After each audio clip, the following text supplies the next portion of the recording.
This is Carl Hughes, your host for Issues and Answers. Issues and Answers is a public affairs program for Western Colorado. Residents and members of our community tell us what concerns they have, and from that feedback, we identify significant issues to include in our weekly program. Today, my guests are Becky Weingard and Greg Cash. They are both board members of Colorado West Pride. Today we'll be discussing what Colorado West Pride is all about and about the upcoming, or by the time our listeners are hearing this, the currently running Pride Fest 2022. Becky and Greg, welcome to Issues and Answers. Thank you for having us. Tell us a little bit about your history and what brought you to Colorado West Pride and why it's an organization that resonates with you. Well, I'm a Colorado native, born in Western Colorado, and I have grown up here and watched this area evolve. And about 7 years ago, I started working with youth, and I got to work with a young man who was on a journey. He came out as trans in 6th grade, and it was a very tough transition for him. He was not well received by his peers, and that was very difficult for him. Luckily, he had a very supportive mother who was about taking care of him and getting him the help he needed, but watching him struggle through that and then ultimately watching him blossom into the young man that he is and was so powerful to me that I decided I never wanted to see another youth go through the same sort of troubles that he had gone through, and so I wanted to be a part of the advocacy. And so for you, in that case, it wasn't just something you read in a book or something that was a theory. You got to see it and watch it and experience it with him, and that must have really made an impact, obviously. It really did, and he is such a delightful young man, and getting to be in the trenches with him, so to speak, and going through that journey with him was very powerful, and it changed me forever. That's a great story. And Greg, how about you? What's your history and why are you here with Colorado West Pride? My journey began back in California, where I was part of a group that actually organized a campus gay alliance group. And everything sort of went on from there. Part of my history involves me being a member of the community back in California. I sat on the board of the Gay and Lesbian Chamber of Commerce for a number of years, where I served as treasurer and a number of other functions as well. When I decided that it was time for me to retire, my husband had family here in Colorado, here in Grand Junction, as a matter of fact. And so I came here for a few trips and fell in love with the place, fell in love with his family. I knew that as part of my retirement, I wanted to be involved in something that was going to be meaningful.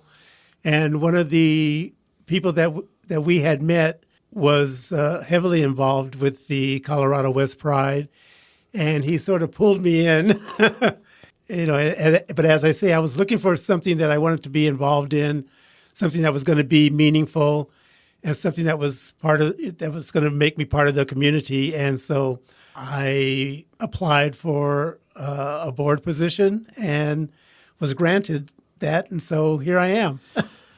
So let's talk a little bit about Colorado West Pride. Now, you're both fairly new. How long have you been on the board? I think we've both been on the board about 6 months. 6 months, yes. Well, as new board members, I'm sure they shared a lot of information about the organization. What can you tell us about Colorado West Pride? Any of its history, a little bit of story about what this is. So Colorado West Pride was created about 10 years ago, and it was designed by a member of the LGBTQ community who saw that there was just a real need for pride events in the community, and so she wanted to get out there. So Heidi has started it, and it is the largest LGBTQ group in Western Colorado and Eastern Utah. It's completely volunteer-run, volunteer-led, and its main focuses are promoting diversity, acceptance, progression, and unity within Western Colorado and Eastern Utah. Well, and as you're going through that great information, a word just piled into my head, and it's the word pride, because it is such a powerful word representing what the organization stands for, and not that the antonym is shame, But to take pride in your life and your lifestyle and your life choices and your existence on this little blue planet and everything else that's going on, more than ever, I think I appreciate that the word pride has so much meaning in all of these cases. Were you involved in any organizations other than the Chamber? It was the Long Beach Gay and Lesbian Chamber of Commerce. It originally began as the Long Beach Business Community Network, which was designed mainly for entrepreneurs within the community and entrepreneurs and their allies.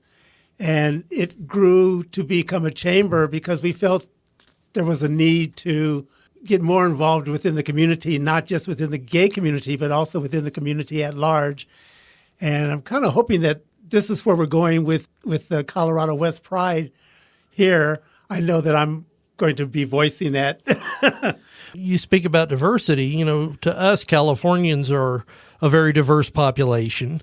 And so integrating Californians into a Colorado nonprofit is always good because it's got a whole different set of ideas and directions and goals and life experiences that really can make a difference. You talked about it being the largest LGBTQ, the largest organization of its type in Western Colorado, in Eastern Utah. To your knowledge, are there other ones and smaller ones in other communities, or is Western Colorado Pride pretty much it and carrying the torch? I did notice when I was online a couple of times that there were festivals in other places. Like, I think there was one in Eagle, and then another Pride festival somewhere else. I'm getting to learn the locations here in Colorado. But I was surprised that in these really small communities that they were still holding Pride festivals. So, that was very impressive to me. And with us being the largest one, we may attract those people from those other areas, hopefully. And those Pride festivals in Colorado, do they all occur during this same week? No, Pride Month is usually in June. And originally, Colorado West Pride held Pride Fest in May, then moved it to June. But in Western Colorado, it just doesn't work. It's too hot. And so it was also competing with lots of other Pride events around the state. And so they found that the most consistent weather was in September. And that also was then, it wasn't conflicting with other Pride events. So that's why we've landed on September. And again, with 6 months on the board, you haven't been through a full Pride Fest. I'm curious. I wonder if, participants are coming from other communities to be a part of your Pride Fest. I would think that's probably the case, especially in Western Colorado. Well, last year, which was my first year attending a festival, it was post-pandemic, or actually during the pandemic. So what it seemed to me as though it was rather limited because they had to have it at the Civic Center, the Convention Center, and the festival itself was held down in the garage. And I thought that was kind of odd. So I'm looking forward to this year with it being out in the open and being a participant as opposed to being a spectator. The joy of 2020 changed so many things. The market on Main that they do every Thursday night down on Main Street during that time was at one point in the garage. Then they moved it out to the parking lot right below it, and neither one of those were great ideas. So, just a wonderful thing that we're out of that just difficult time and able to move forward with this. Let's clarify something. We've used these initials, and again, I worry that I'm going to get them in the wrong order, but the LGBTQ, what do the initials stand for? So LGBTQ stands for lesbian, gay, bisexual, and transsexual, and it just represents a spectrum. There's also we say an LGBTQ plus, and the plus means that there's a lot of other things included in that, intersex, queer, questioning, asexual, two-spirits, intersex. I think I may have said that already, but those all represent the kind of the vast array of identities that we have. Greg and I were visiting a little bit before we started recording because he talked about being part of that organization at his college in California in the early 70s. In 1976, I was attending Mesa College here, and it was the first year. They called it the Gay and Lesbian Alliance, but it was a new club on campus. And it was a bold move because Grand Junction and the area, we were still learning to understand and be a part of the growth that was happening in this community. And that was an interesting time to be a student and to watch everything else that's going on. Maybe this is too much of a sociological question, too much in that area. But community attitudes, and, Greg, as a gay man, you can really address this much more. You've seen it in California. Now you've moved to our area. I'm hopeful that the community as a whole is less either blind or bigoted and able to more tolerantly look on these events and people that are a part of Western Colorado Pride. Is your perception that it's getting better? Have we plateaued? What do you think? I think that it's ever changing. I'll use the word fluid because that's a common word right now. I see it as evolving into a much more acceptance. I haven't experienced any negativity since I've been here. I was sort of holding my breath, thinking that I might encounter some of that. Number one, I'm not only part of the gay community, I'm also part of the African American community. And so I did not know what to expect, really, but people have been very welcoming. The fact that I'm gay doesn't seem to be of any impact at all. But it's been very interesting. I found it to be I've had a very positive experience since I've been here. And I've been out and proud for a long time, so I'm not about to go back into a closet.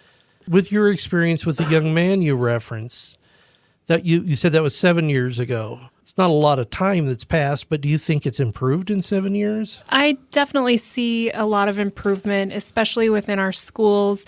The high schools have gay, straight alliances. Middle schools have LGBTQ clubs. The CMU has a thriving LGBTQ community. And so I see a lot of that. I have a lot of friends in the LGBTQ community, and they are married and have children. And it's wonderful that they're a part of part of the Grand Junction community. And so I see a lot of acceptance.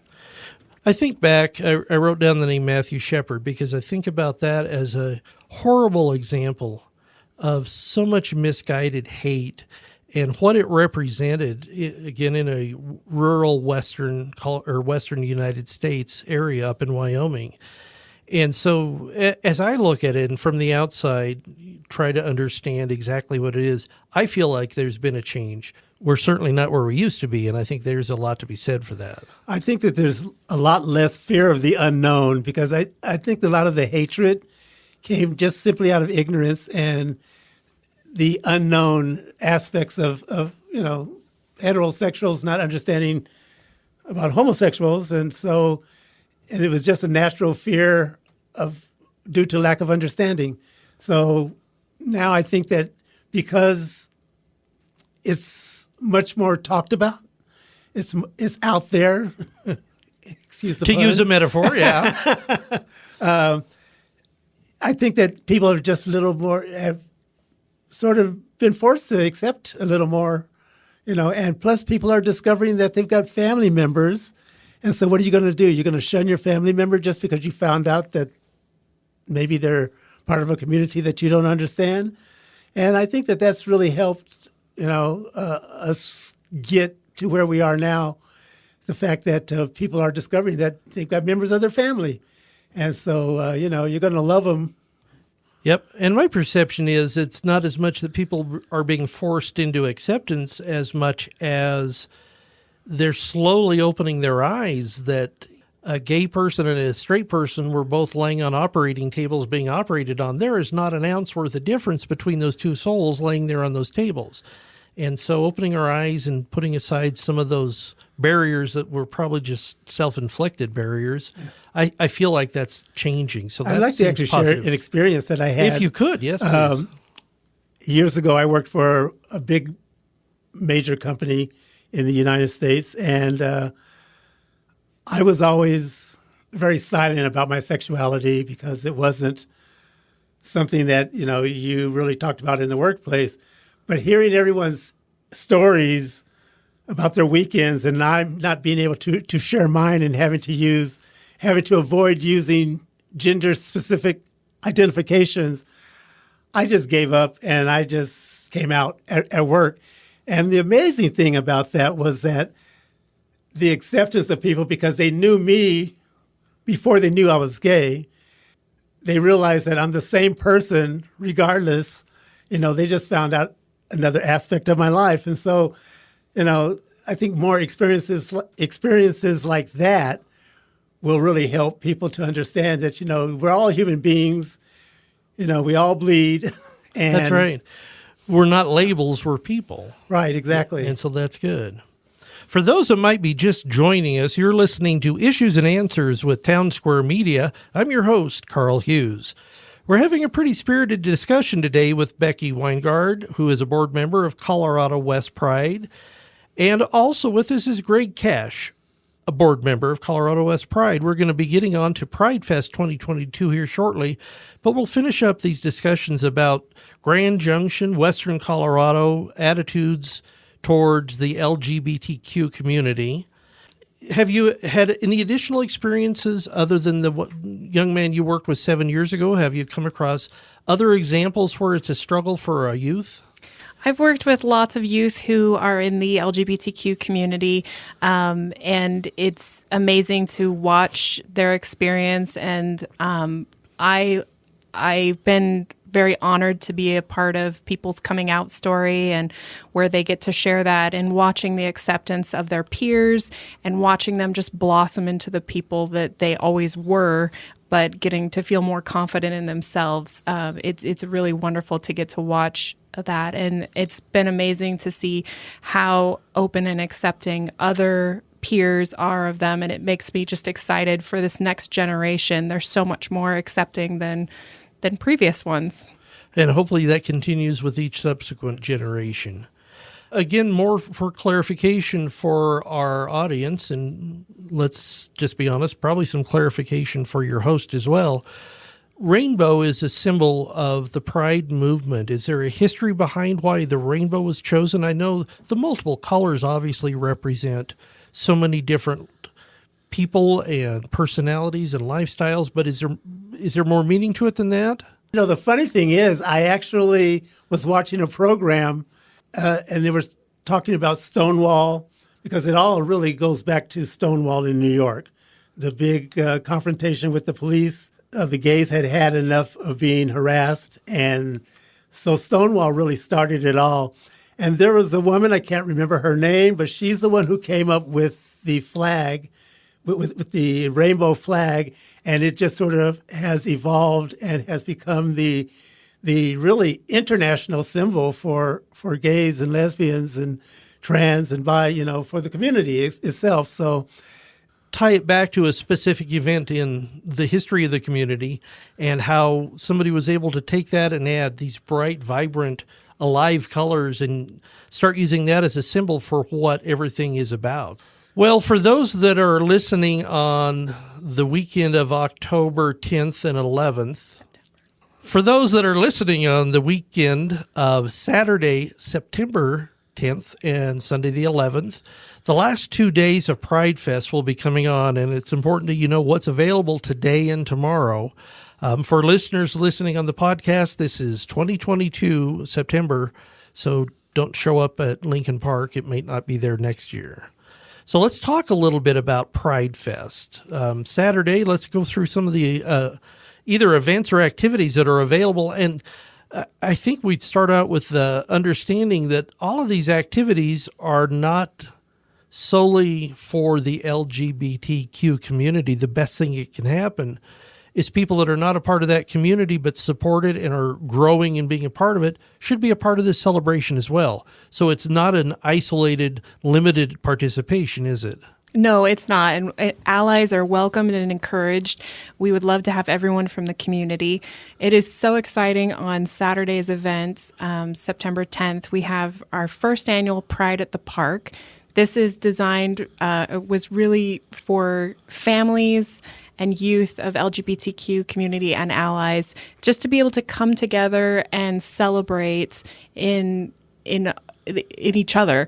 And so there's going to be live music, food vendors, and activities for kids and lawn games.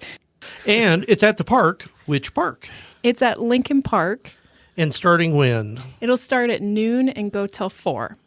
Got it. And so that's Lincoln Park, Saturday, September 10th, from noon to 4. And this event was kind of a hearkening back to before Colorado West Pride existed. There was a group of community members who would just come and have a barbecue together, an LGBTQ barbecue. And so this is hearkening back to those days, and so we're just bringing that back. Then there's a rainbow party Saturday night. The Rainbow Party is Colorado West Pride's signature drag event, and it's going to be held at the Mesa Theater. And this is going to be so exciting. There's going to be regional and local drag queens. This is going to be an 18 and up event at Mesa Theater, and the cover is $10. And it starts at 8 o'clock. Within the last year, a national show about drag queens came and filmed here at the old bus station, wasn't it? Can you tell me a little bit about that? Because that was like national exposure for the Happy Valley. I don't know anything about it. I just heard my friends were like, oh my God. Well, let me tell you something, because I don't know if I was responsible for that, but I was still in California at the time. I watched, I think it was called We Are Here, and it was an HBO show. And at the end of one of the shows, they were looking for new locations. And I just sent them a little email suggesting that they try Grand Junction. Now, I didn't live here yet, but I just thought, oh, well, this is a small enough community. And the surprising thing was that when I moved here, they were filming for We Are Here, or I believe that's what it was called. And so I don't know if I was responsible for that, but I will have to say that I was really surprised that they actually came to Grand Junction. We're going to give you credit. Okay, I'll take it. There you go. And then on Sunday, September 11th, there's more activities going, and these seem like a lot of fun too. Let's talk about those. What's on Sunday? Sunday is going to be the parade, and that's going to be really exciting. We're going to have some floats or however it's done. I know that the last year there were a lot of trucks, and but people get together and they have floats. Some of the local businesses will be a part of the parade. So, what time is that? That starts around noon, and then on Main Street between 3rd and 5th. Main Street is going to be the site of the festival. There are going to be booths. People are going to be setting up booths, and there will be festivities. There's also going to be a beer truck hosted by Budweiser, I believe it is. And, of course, that's going to be 21 and over. So, we will be carding you. But we're looking forward to having this out in the open. This is all part of being out and proud. Have it on Main Street, and which will attract those people that are going to be on Main Street anyway, and it's going to be great. Well, and one more event I see from your website on Sunday, and Becky is smiling and nodding. That is the Doggy Drag Show. This is our first annual event, and so we are so excited. Anyone from the community can come and be a part of the Doggy Drag Show. We just ask that the pets are leashed. So that's going to start at 3 p.m. on Sunday. And if you would like to register your dog to be a participant, we just need to register by 2:30 at the Colorado West Pride booth. And the Pride booth will be there on Main Street? Correct. Okay, great. So Saturday and Sunday, lots going on, lots to know about Colorado West Pride. If somebody's curious and wants to learn more about the organization, what is the website? The website is coloradowestpride.org. And the .org, for our listeners who don't know, always designates a nonprofit. And so for those that are curious, Colorado West Pride is a registered 501c3 nonprofit organization. Anything else we want to talk about as far as Colorado West Pride or Pride Fest 2022? Pride is all about getting to be your authentic self, so we hope that you'll all be there and show your authentic self. Again, thanks to Becky Weingard and Greg Cash from Colorado West Pride board members, and talking about both the organization and the Pride Week that is here the first week in September. So thank you guys a bunch for coming in. Thank you. This has been Issues and Answers with Town Square Media. If you would like to suggest a topic for our weekly program, simply open our station app and hit the app chat feature. Send us a note about an issue you would like to hear discussed on Issues and Answers. You can also reach us by phone by dialing 970-242-7788. I'm Carl Hughes. Join us next week for another round of Issues and Answers with Town Square Media.